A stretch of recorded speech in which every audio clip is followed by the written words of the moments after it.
In this video, let us learn how to divide the number 345 by 5 using the long division method. See that 3 is less than 5, so we will consider the number 34. We know that 5 times 6 is 30.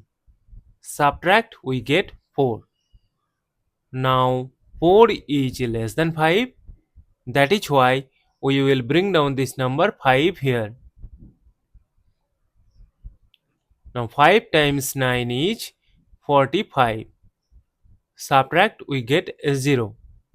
As we have no number to bring down here and we have got the number 0, so we will stop.